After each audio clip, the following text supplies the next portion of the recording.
pero con la misma frecuencia se encuentran algunas que casi pueden clasificarse en ambas categorías. Los seres humanos nunca son totalmente idénticos, así que cada uno de nosotros, al hacer nuestro inventario, tendremos que determinar cuáles son nuestros propios defectos de carácter. Cuando encuentre los zapatos a su medida, debe ponérselos y andar con la seguridad de que por fin está en el buen camino. Reflexionemos ahora sobre la necesidad de hacer una lista de los defectos de personalidad más pronunciados que todos tenemos en diversos grados. Para los que tienen una formación religiosa, en esta lista aparecerían graves violaciones de principios morales. Otros la considerarían como una lista de defectos de carácter, y otros como un catálogo de inadaptaciones. Algunos se sentirán muy molestos si se habla de inmoralidad, y mucho más si se habla de pecado. Pero todo aquel que dispone de un mínimo de sensatez, estará de acuerdo en un punto, que dentro del alcohólico hay muchas cosas que no funcionan bien, y que hay mucho que hacer para remediarlas si esperamos lograr la sobriedad, hacer el progreso y tener una verdadera capacidad para enfrentarnos a las realidades de la vida. Para evitar caer en la confusión discutiendo sobre los nombres que se deben dar a estos defectos, utilicemos una lista universalmente aceptada de las principales flaquezas humanas, los 7 pecados capitales: soberbia, avaricia, lujuria, ira, gula, envidia y pereza. No es casualidad que la soberbia encabece la lista. Porque la soberbia, que conduce a la autojustificación, y que está siempre espoleada por temores conscientes o inconscientes, es la que genera la mayoría de las dificultades humanas, y es el principal obstáculo al verdadero progreso. La soberbia nos hace caer en la trampa de imponer en nosotros mismos y en otra gente exigencias que no se pueden cumplir sin pervertir o abusar de los instintos que Dios nos ha dotado. Cuando la satisfacción de nuestro instinto de sexo, de seguridad y de disfrutar de la compañía de nuestros semejantes se convierte en la única meta de nuestras vidas, entonces aparece la soberbia para justificar nuestros excesos. Todas estas flaquezas generan el miedo que es, en sí mismo, una enfermedad del alma. Luego, el miedo, a su vez, genera más defectos de carácter. Un temor exagerado de no poder satisfacer nuestros instintos nos lleva a codiciar los bienes de otros, a tener avidez de sexo y de poder, a enfurecernos al ver amenazadas nuestras exigencias instintivas, a sentir envidia al ver realizadas las ambiciones de otra gente y las nuestras frustradas. Comemos más, bebemos más y tratamos de coger más de lo que necesitamos de todo, temiendo que nunca tendremos lo suficiente. La perspectiva de trabajar nos asusta tan profundamente que nos hundimos en la pereza. Holgazaneamos, y tratamos de dejarlo todo para el día de mañana, o si trabajamos, lo hacemos de mala gana y a medias. Estos temores son como plagas que van royendo los cimientos sobre los que tratamos de construir una vida. Así que cuando AA sugiere que hagamos sin miedo un inventario moral, tiene que parecerle al recién llegado que se le pide más de lo que puede hacer. Cada vez que intenta mirar en su interior, tanto su orgullo como sus temores le hacen retroceder.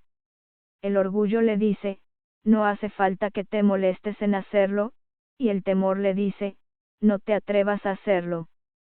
Pero según el testimonio de los AA que han intentado sinceramente hacer un inventario moral, el orgullo y el miedo en estos momentos no son sino espantajos. Una vez que estemos plenamente dispuestos a hacer nuestro inventario, y que nos dediquemos a hacerlo con todo esmero, una luz inesperada nos llega para disipar la neblina. Conforme perseveramos en el intento, nace una nueva seguridad, y el alivio que sentimos al enfrentarnos por fin con nosotros mismos es indescriptible. Estos son los primeros frutos del cuarto paso. Al llegar a este punto, es probable que el principiante haya sacado las siguientes conclusiones: que sus defectos de carácter, que representan sus instintos descarriados, han sido la causa primordial de su forma de beber y de su fracaso en la vida, que, a no ser que esté dispuesto a trabajar diligentemente para eliminar sus peores defectos, tanto la sobriedad como la tranquilidad de mente quedarán fuera de su alcance, que tendrá que derribar los cimientos defectuosos de su vida y volver a construirlos sobre roca firme. Ahora, dispuesto a empezar la búsqueda de sus propios defectos, se preguntará a sí mismo, ¿cómo debo proceder exactamente? ¿Cómo hago un inventario personal? Puesto que el cuarto paso no es sino el mero comienzo de una práctica que nos habrá de durar toda la vida, podemos sugerirle que lo empiece examinando aquellos defectos que más le molestan y que más le saltan a la vista. Valiéndose de su mejor criterio respecto a lo que ha habido de bueno y de malo en su vida, puede hacer una especie de resumen general de su conducta en lo concerniente a sus instintos primordiales de sexo, de seguridad y de relaciones sociales. Al repasar su vida anterior, puede comenzar fácilmente el proceso con una consideración de algunas preguntas como las siguientes. ¿Cuándo, cómo, y en cuáles circunstancias he hecho daño a otras personas y a mí mismo insistiendo en satisfacer mi deseo egoísta de relaciones sexuales?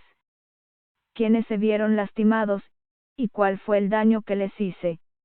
Llegué a arruinar mi matrimonio y a herir a mis hijos. Puse en peligro mi reputación en la comunidad. Precisamente cómo reaccioné ante estas situaciones en el momento en que ocurrieron. Me sentía consumido de un sentimiento de culpabilidad que nada podría aliviar. Insistí en que era yo la presa y no el depredador, intentando así absolverme. ¿Cómo he reaccionado ante la frustración en cuestiones sexuales? Al verme rechazado, me he vuelto vengativo o deprimido. Me he desquitado con terceras personas. Si he encontrado un rechazo o frialdad en casa, lo he aprovechado como un pretexto para tener aventuras amorosas.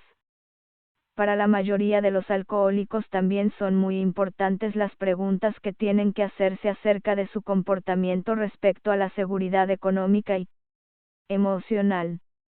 En estos aspectos de la vida, el temor, la avaricia, los celos y el orgullo suelen tener el peor efecto. Al repasar su historial profesional o laboral, casi cualquier alcohólico puede hacerse preguntas como estas: además de mi problema con la bebida, ¿qué defectos de carácter contribuyeron a mi inestabilidad económica? Destruyeron la confianza que tenía en mí mismo y me llenaron de conflictos el temor y la inseguridad que sentía acerca de mi aptitud para hacer mis trabajos. Intenté ocultar estos sentimientos de insuficiencia con fanfarronadas, engaños, mentiras o escurriendo el bulto. Me quejaba de que otras personas no reconocían mis talentos extraordinarios.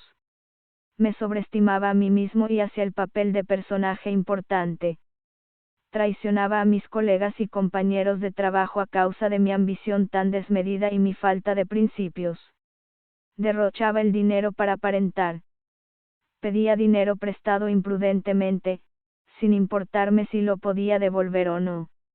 Era tacaño, negándome a mantener a mi familia debidamente. Escatimaba gastos en mis tratos comerciales de forma poco honrada. Y los intentos para ganar dinero fácil y rápidamente, en el mercado de valores y las carreras de caballos. Naturalmente, muchas de estas preguntas se aplican igualmente a las mujeres de negocios en A. Pero el ama de casa alcohólica también puede causar la inseguridad económica de la familia. Puede falsear las cuentas de crédito, manipular el presupuesto para comida, pasar las tardes jugándose el dinero, y cargar de deudas a su marido con su irresponsabilidad, derroche y despilfarro. Pero todos los alcohólicos que han perdido sus trabajos, sus familias y sus amigos a causa de la bebida tendrán que examinarse despiadadamente a sí mismos para determinar cómo sus propios defectos de personalidad han demolido su seguridad. Los síntomas más comunes de la inseguridad emocional son la ansiedad, la ira, la autoconmiseración y la depresión. Estas se originan en causas que a veces parecen estar dentro de nosotros y otras veces parecen ser externas. Para hacer un inventario al respecto, debemos considerar cuidadosamente las relaciones personales que constante o periódicamente nos han ocasionado problemas. Se debe tener en cuenta que este tipo de inseguridad se suele presentar en cualquier ocasión en que los instintos se ven amenazados. Las preguntas encaminadas a aclarar este asunto pueden ser así, fijándome tanto en el pasado como en el presente, cuáles situaciones sexuales me han producido sensaciones de inquietud, amargura, frustración o depresión. Considerando imparcialmente cada situación, puedo ver dónde yo he tenido la culpa. Me asediaban estas perplejidades debido a mi egoísmo y mis exigencias exageradas. O si mi trastorno parecía ser provocado por el comportamiento de otras personas. Porque carezco de la capacidad para aceptar las circunstancias que no puedo cambiar. Estas son las preguntas básicas que pueden revelar el origen de mi desasosiego e indicar si tengo la posibilidad de cambiar mi propia conducta para así adaptarme serenamente a la autodisciplina. Supongamos que la inseguridad económica suscita constantemente estos mismos sentimientos. Puedo preguntarme a mí mismo hasta qué punto mis propios errores han nutrido las inquietudes que me van carcomiendo. Y si las acciones de otra gente forman parte de la causa, ¿qué puedo hacer al respecto? Y si no puedo cambiar las circunstancias actuales, estoy dispuesto a tomar las medidas necesarias para adaptar mi vida a estas circunstancias. Estas preguntas, y otras muchas que se nos ocurrirán según el caso particular, contribuirán a descubrir las causas fundamentales. Pero nuestras relaciones retorcidas con nuestra familia, nuestros amigos y la sociedad en general son las que nos han causado el mayor sufrimiento a muchos de nosotros. Hemos sido especialmente estúpidos y tercos en este aspecto. El hecho fundamental que nos hemos negado a reconocer es nuestra incapacidad para sostener una relación equilibrada con otro ser humano. Nuestra egomanía nos crea dos escollos desastrosos. O bien insistimos en dominar a la gente que conocemos, o dependemos excesivamente de ellos. Si nos apoyamos demasiado en otras personas, tarde o temprano nos fallarán, porque también son seres humanos y les resulta imposible satisfacer nuestras continuas exigencias. Así alimentada, nuestra inseguridad va haciéndose cada vez más acusada. Si acostumbramos intentar manipular a otros para que se adapten a nuestros deseos obstinados, ellos se rebelan y se nos resisten con todas sus fuerzas. Entonces nos sentimos heridos, nos vemos afligidos de una especie de manía persecutoria y del deseo de vengarnos. Al redoblar nuestros esfuerzos para dominar, y seguir fracasando en este intento, nuestro sufrimiento llega a ser agudo y constante.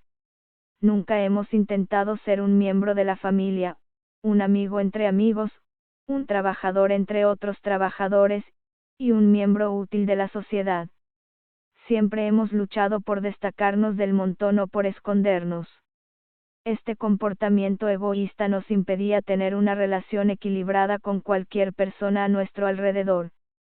No teníamos la menor comprensión de lo que es la auténtica hermandad. Algunos pondrán reparos a muchas de las preguntas formuladas, porque creen que sus propios defectos de carácter no eran de tanta envergadura. A estas personas se les puede sugerir que un examen concienzudo probablemente sacará a relucir esos mismos defectos a los que se referían las preguntas molestas. Ya que vista superficialmente nuestra historia no parece ser tan mala, a menudo nos asombramos al descubrir que así parece porque hemos enterrado estos defectos de carácter bajo gruesas capas de autojustificación. Sean cuales sean, estos defectos emboscados nos han tendido la trampa que acabó por llevarnos al alcoholismo y la infelicidad. Por lo tanto, al hacer nuestro inventario la palabra clave es minuciosidad. Para tal fin, es aconsejable poner por escrito nuestras preguntas y respuestas. Nos ayudará a pensar con claridad y a evaluar nuestra conducta con sinceridad. Será la primera muestra palpable de que estamos completamente dispuestos a seguir adelante.